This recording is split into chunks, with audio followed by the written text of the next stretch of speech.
नमस्कार, मैं आशिष त्यागी युग करवट यूट्यूब चैनल पर आपका स्वागत करता हूं। पहले आज का बुलेटिन।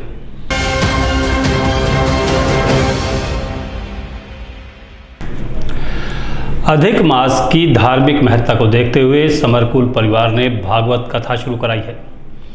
इसके लिए आज कलश यात्रा का आयोजन किया गया। कथा लोहिया नगर के हिंदी भवन में दोपहर 3 बजे से होगी।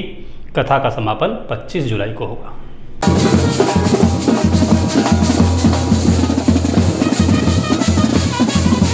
समरकुल परिवार द्वारा हिंदी भवन में श्रीमद् भागवत कथा ज्ञानी का आयोजन 25 जुलाई तक किया जा रहा है। कथा से पहले आज सुबह लोहिया नगर में शिवचंडी मंदिर से कलश यात्रा निकाली गई, जो हिंदी भवन पहुंची।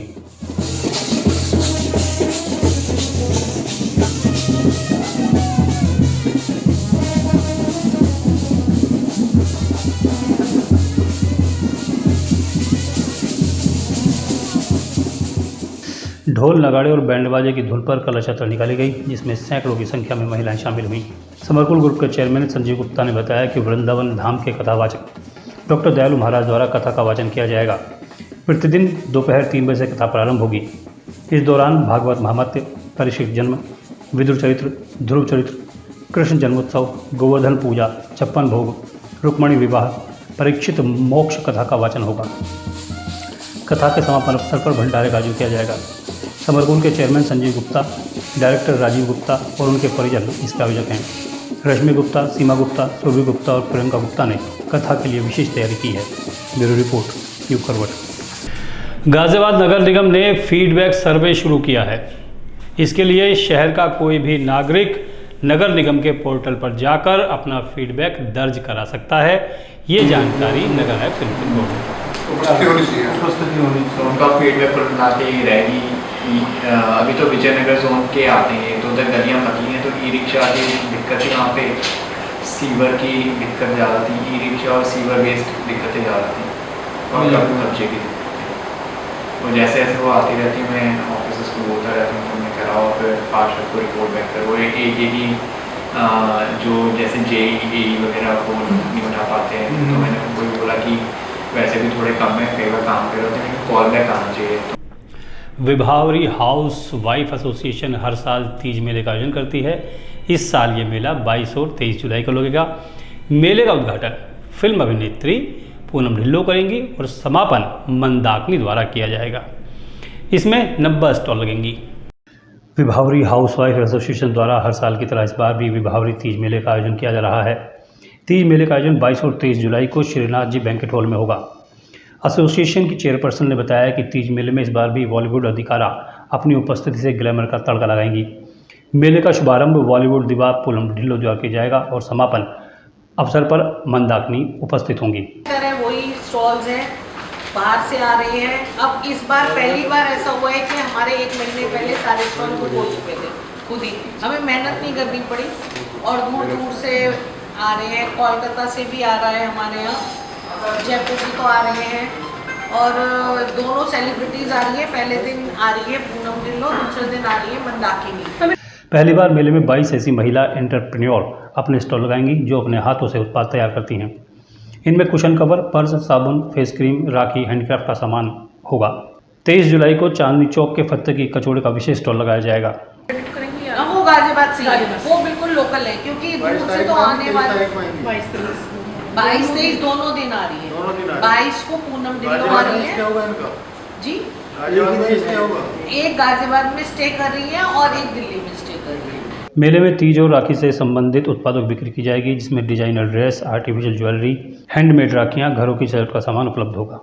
एसोसिएशन का यह 26वां मेला है। ब्यूरो रिपोर्ट, युग करवट। कबीरनगर थाना क्षेत्र में एक दिल दहलाने वाली घटना हुई है। यहाँ RDC में सड़क पर बैठे हुए एक व्यक्ति को कार ने कुचल दिया। उसकी मौके पर ही मौत हो गई। कार को भाजपा के एक विधायक का रिश्तेदार चला रहा था, जिसको पुलिस ने हिरासत में ले लिया है।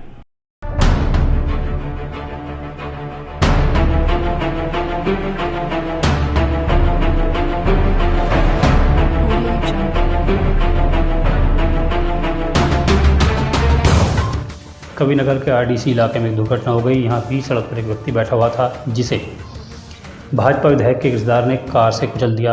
इस हादसे में व्यक्ति की मौके पर ही मौत हो गई।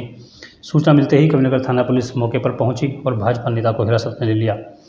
भाजपा विधायक के रिश्तेदार के खिलाफ गैर यातन हत्या जैसी धाराओं में रिपोर्ट दर्ज की गई है। सोशल मीडिया पर एक वीडियो वायरल हो रहा है जिसमें एक व्यक्ति जो कि सड़क पर बैठे हैं उनको एक कार द्वारा टक्कर मारी गई है।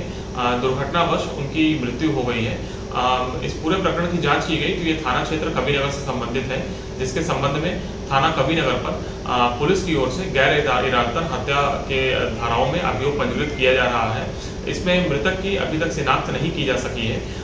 आरोपी युवक जो कि वाहन को चला रहे थे तथा वाहन को कब्जे में ले लिया गया है। पूछताछ के आधार पर अग्रिम वैधानिक कार्रवाई सुनिश्चित की जा रही है। जिस वक्त दुर्घटना हुई उस वक्त मौके पर मौजूद कुछ लोग वीडियो बना रहे थे, जिसमें ये पूरी घटना कैद हो गई। नशे में धुत भाजपा नेता व्यक्ति का शव कार में फंस जाने के बाद भी गाड़ी नहीं रोक रहा था। लोगों ने गाड़ी को जबरन रुकवाया। ब्यूरो रिपोर्ट, युग करवट। अतिक्रमण हटाने गई टीम का विरोध करना एक युवक को भारी पड़ गया। उसने अपनी बात कहनी चाहिए तो मौके पर मौजूद दरोगा आपा को बैठे। उन्होंने सबके सामने युवक को ठोक देने की धमकी दी। वो बात सही है। तो आप पुलिस के पास जाऊंगा और किसके पास जाऊंगा? अपनी शिकायत रखने, अपनी शिकायत पुलिस के पास ही तो रखूंगा। अभी ठोक दो भाई गाड़ी में। बदतमीज इसे ठोक लो भाई। अरे ठा के भी ठोक दो ऐसे ही। ये ठोक दो ठा के। अभी ठोक दो। 1 मिनट लगने की। 1 मिनट। खबर। 1 मिनट लगने की। यही ठोक दूंगा अभी। यूपी पुलिस के सब इंस्पेक्टर की धमकी भरी भाषा सुनी आपने? दरोगा एक युवक को यहीं ठोकने की धमकी दे रहा है। पूरी कहानी आपको बाद में बताते हैं। पहले एक बार और सुन लीजिए पुलिस के इस दरोगा की धमकी कितनी संगीन है। अपनी शिकायत पुलिस के पास ही तो रखूंगा। अभी ठोक दो भाई गाड़ी में। बदतमीज इसे ठोक लो भाई। अरे ठा के भी ठोक दो ऐसे ही। ये ठोक दो ठा के। अभी ठोक दो। 1 मिनट लगने की। 1 मिनट। खबर। 1 मिनट लगने की। यही ठोक दूंगा अभी। ना मतलब बात करें आप। मामला एक अतिक्रमण के ध्वस्तीकरण को लेकर था। इस युवक के मकान पर ध्वस्तीकरण की कार्रवाई की जा रही थी। युवक अपनी बात कहने की कोशिश कर रहा था तो दरोगा जी को ताव आ गया। उन्होंने सबके सामने युवक को ठोकने की धमकी दिला दी। अब पुलिस की भाषा में ठोकना किसे कहते हैं ये किसी को बताने की ज़रूरत नहीं है। बताया जा रहा है कि ये वीडियो मेरठ शहर की है। ब्यूरो रिपोर्ट, युग करवट। गाज़ियाबाद पेरेंट्स एसोसिएशन ने जिला मुख्यालय पर प्रदर्शन किया। ये लोग कोरोना काल की 15% स्कूल फीस वापस करने की मांग कर रहे थे। दरअसल न्यायालय ने 6 जनवरी को इस संबंध में आदेश जारी किया था, लेकिन स्कूल इसको नहीं मान रहे हैं। मैं तब मानूंगा सर। ये कोर्ट का ऑर्डर है, ये सुप्रीम कोर्ट का ऑर्डर है, ये डीआईएस का ऑर्डर है। 6 महीने हो गए, कोर्ट बस नोटिस भेजते रहेंगे। कब करेंगे भाई? कार्रवाई करो ना, जो नहीं देंगे। वृंदावन में गांधी मार्ग स्थित बिहारी मंदिर में काली माता की मूर्ति की प्राण प्रतिष्ठा की गई। इस अवसर पर एक समारोह का आयोजन भी हुआ, जिसमें गाज़ियाबाद से दूधेश्वर मंदिर के महंत नारायणगिरी, हरिगिरी, गिरीशानंदगिरी और यति नरसिंहानंदगिरी ने भाग लिया। ये वृंदावन है, ये नंदगांव है, ये डायमंड पैलेस के पास आरओबी के नीचे कूड़े के ढेर लगे हुए हैं। इससे यहाँ गंदगी और बदबू फैल रही है, जिससे लोगों का निकलना दूभर हो गया है। परेशान लोग आंदोलन की चेतावनी दे रहे हैं। कविनगर में डायमंड पैलेस के सामने आरओबी के नीचे कूड़े से लोगों का बुरा हाल है।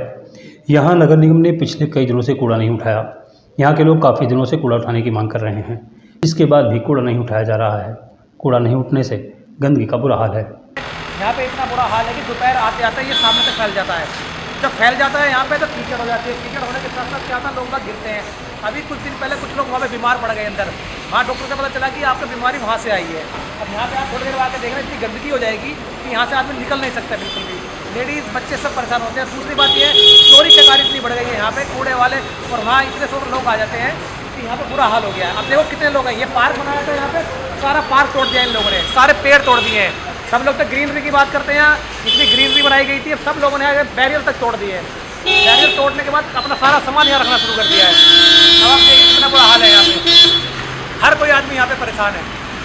दरअसल नगर निगम के पास काफ़ी समय से कूड़ा डालने की जगह नहीं थी। ऊपर से कांवड़ के कारण रास्ते बंद थे। रास्तों के बंद होने के कारण कूड़ा इधर उधर डाल रहे थे, लेकिन अब उम्मीद है कि यहाँ से कूड़ा हट जाएगा। ब्यूरो रिपोर्ट, युग करवट। ये था आज का बुलेटिन। अब खबरों का पोस्टमार्टम।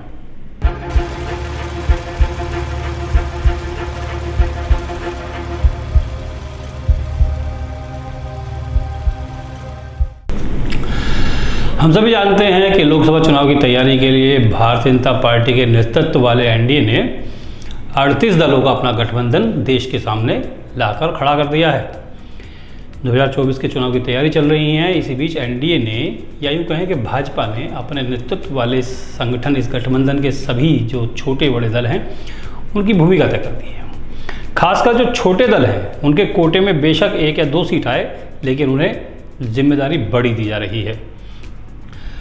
सुबह सपा के अध्यक्ष ओम प्रकाश राजभर और भाजपा में दोबारा शामिल हुए दारा सिंह चौहान पर पूर्वांचल की उन 5 से 7 सीटों को जिताने का टास्क भाजपा ने दिया है, जिन पर 2019 के चुनाव में भाजपा चुनाव हार गई थी। इसके साथ ही दोनों नेताओं को विपक्ष के उन पिछले नेताओं को भी साथ लाने की जिम्मेदारी दी गई है, जिनका अपनी जातियों में इन हारी हुई सीटों पर अच्छा खासा प्रभाव माना जाता है और वो विपक्ष के किसी भी दल से सांसद या विधायक रहे हैं। मतलब ओम प्रकाश राजभर और दारा सिंह चौहान पर यह जिम्मेदारी भी है कि वो अपने क्षेत्र में विपक्ष के उन नेताओं को भी साथ लाएंगे जो इस समय हाशिए पर हैं, लेकिन उनका प्रभाव बहुत अधिक है। दरअसल प्रदेश की 80 सीटों को जीतने का भाजपा लक्ष्य बनाए हुए है, लेकिन 14 सीटों पर उसका विशेष फोकस है। ये वो 14 सीटें हैं जो 19 के चुनाव में वो हार गई थी। इनमें गाजीपुर, घोसी, लालगंज, जौनपुर, अंबेडकरनगर, श्रावस्ती सीटों को भाजपा ने अपनी प्रतिष्ठा का सवाल बना लिया है। ये सभी सीटें पूर्वांचल की हैं। आज देश में राजनीति की बात करें तो 2 गठबंधन हमारे सामने हैं, सत्ता पक्ष का एनडीए और विपक्ष का इंडिया। लेकिन गठबंधन हमारे देश में पहली बार नहीं हो रहा है। एक लंबा दौर हमने गठबंधन का देखा है। देश में पहला गठबंधन 1977 में हुआ था। हमारे देश में जो पहली गठबंधन की सरकार बनी थी वो मोरारजी देसाई के नेतृत्व में बनी थी। तब मोरारजी देसाई प्रधानमंत्री बने थे। इसके बाद ही देश में गठबंधन की सरकारें बनने का सिलसिला शुरू हुआ, जो आज भी जारी है। अब एक तरफ भारतीय राष्ट्रीय कांग्रेस तो दूसरी तरफ भारतीय जनता पार्टी अपने अपने कुनबे को बढ़ाने में लगी हुई हैं। कांग्रेस के सहयोगी दलों की संख्या 26 है और भाजपा के 38 दल उसके साथ हैं। 1970 में जनता पार्टी की सरकार हुई, जिसके प्रधानमंत्री मोरारजी देसाई थे। जनता पार्टी में कुल 13 दल शामिल थे। ये पहली गैर कांग्रेसी सरकार देश में बनी थी। अटल बिहारी वाजपेयी के समर्थन लेने के बाद ये सरकार गिर गई थी। जनता दल सेक्युलर के चौधरी चरण सिंह देश के प्रधानमंत्री बने थे, लेकिन वो भी बहुत लंबे समय तक इस पद पर नहीं बने रह सके। साल 1989 में कांग्रेस की हार के बाद जनता दल और अन्य क्षेत्रीय दलों से मिलकर बनी राष्ट्रीय मोर्चा की सरकार भी अस्तित्व में आई थी। विश्वनाथ प्रताप सिंह तब प्रधानमंत्री बने थे। इस दौरान हैरान करने वाली बात यह थी कि धुर विरोधी भाजपा और वाम दलों का भी उन्हें साथ मिला था। 1987 में रक्षा मंत्री के पद से हटने के बाद वीपी सिंह ने जन मोर्चा का गठन किया था। ये मोर्चा लगातार राजीव गांधी सरकार के खिलाफ भ्रष्टाचार को लेकर हमला बोल रहा था। 1989 के लोकसभा चुनाव से पहले वीपी सिंह ने जन मोर्चा, लोकदल, जनता पार्टी और कांग्रेस एस को मिलाकर अपनी जनता पार्टी बनाई थी। इसके बाद उन्होंने वाम और दक्षिणपंथी कुछ दलों को लेकर राष्ट्रीय मोर्चा बनाया। 1989 में राष्ट्रीय मोर्चे की सरकार बनी और वीपी सिंह प्रधानमंत्री बने।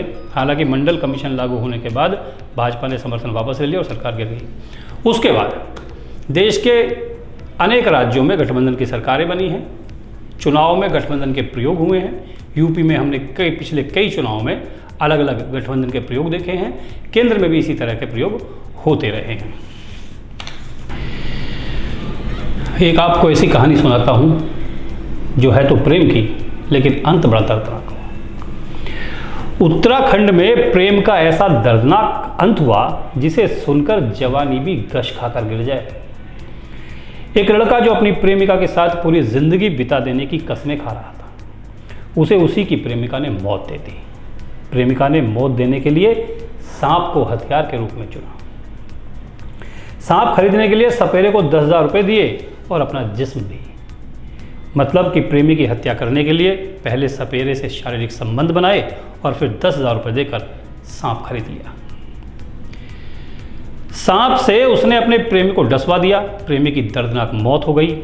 शायद इस हत्याकांड का कभी खुलासा ही नहीं होता, मगर पोस्टमार्टम की रिपोर्ट ने पूरा सच बाहर ला दिया। पोस्टमार्टम में पता चला कि युवक के दोनों पैरों पर एक ही स्थान पर एक ही जैसे सांप के काटने के निशान हैं।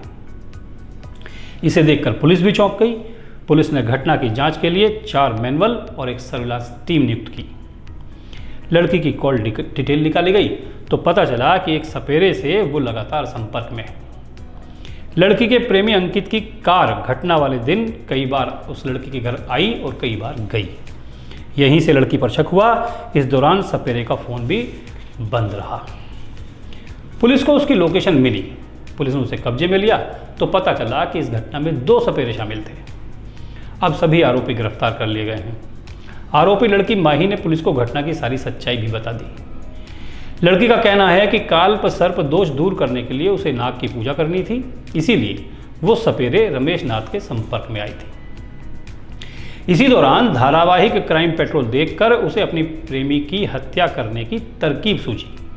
उसे लगा कि इस तरह मारने से किसी को शक नहीं होगा, लोग यही मानेंगे कि उसकी मौत सांप के काटने से हुई है।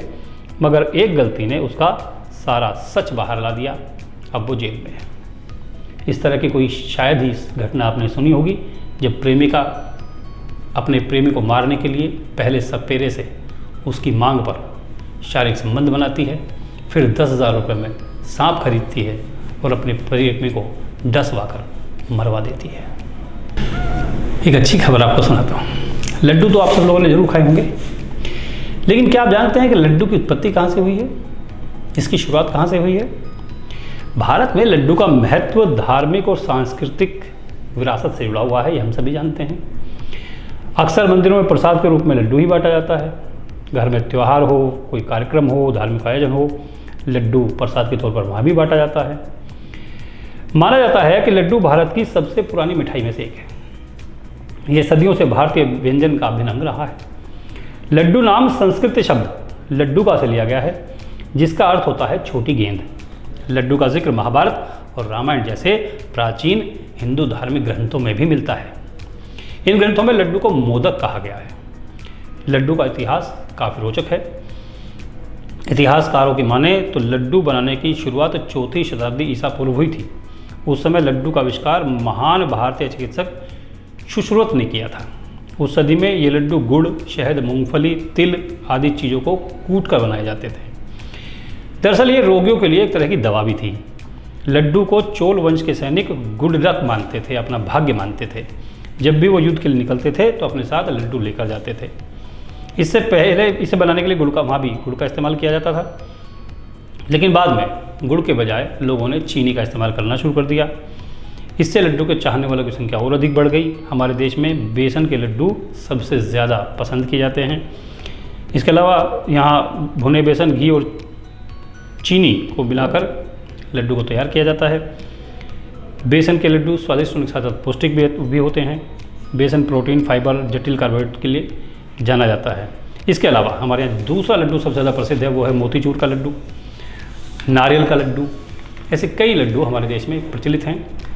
तो लड्डू की शुरुआत अगर हम धार्मिक मान्यताओं में देखें तो रामायण महाभारत से है, भगवान गणेश से है, जिन्हें मोदक बहुत प्रिय थे, और आज लड्डू पूरी दुनिया में भारत का नाम बना रहे हैं। तो आज के लिए बस इतना ही। गाज़ियाबाद और आसपास की तमाम खबरों के लिए देखिए युग करवट यूट्यूब चैनल, और विस्तृत रूप से जानकारी अगर आप चाहते हैं तो पढ़िए युग करवट समाचार पत्र। आज का कार्यक्रम आपको कैसा लगा मुझे कमेंट करके ज़रूर बताइएगा। युग करवट यूट्यूब चैनल को सब्सक्राइब करें, वीडियो को लाइक करें, अपने दोस्तों और रिश्तेदारों के साथ शेयर करें। नमस्कार।